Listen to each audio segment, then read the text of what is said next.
Hi everybody, you know who we are and you know what we're doing. We're training the application of the line form. This is the 8-count sequence from a seated position.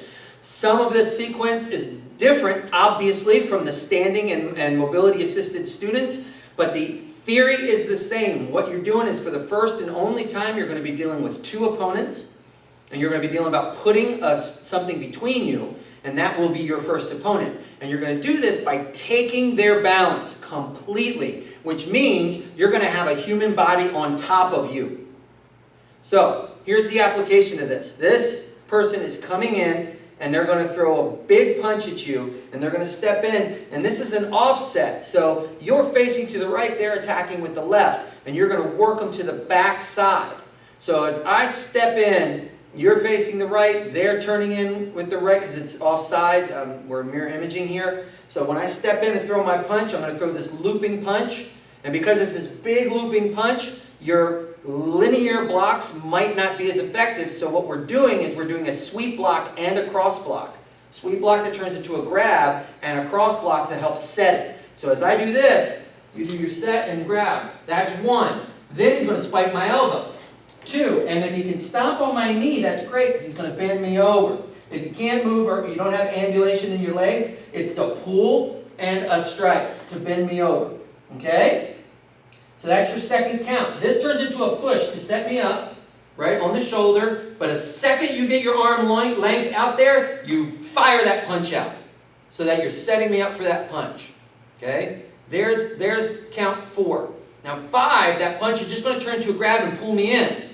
Okay, and it's going to be a headbutt. If you've got knees, you can use them, but you're driving me over and you're pulling me in here and you want to get me off to the side on your arm or your couch and then do your hammer fist on my neck.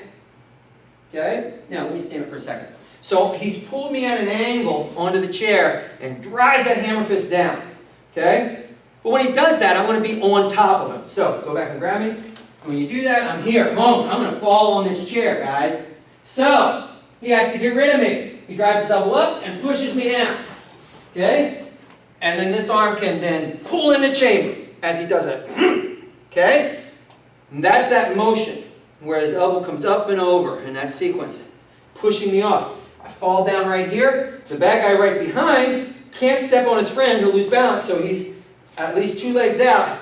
And he throws a long punch because that's what he was stepping in to do. And you've got your opportunity and your distance. Now, you've created distance so that you can overhead block a long punch. And as you throw that long punch, as I pull back, you're going to punch. Boom! And boom! Okay? So you're going to keep working that body from that, using that distance. So you want to go on the offensive. And that's what you're going to be doing. That's the application of the 8-count sequence from a seated position.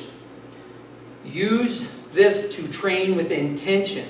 When you're training your line form, when you're training the Guardian of the Sacred Passage Aka, intentionally do these moves. Visualize catching that fist and moving it with one arm and then spiking. Boom. Okay? Visualize pushing him and punching him. And then grabbing him and pulling him in. And then visualize how this body's going to be on top of you. And you've got to hit and come over and push and then block and punch and go. Okay? Intention, because the bad guys aren't going to wait for you. Train with intention. Good luck. Get to work.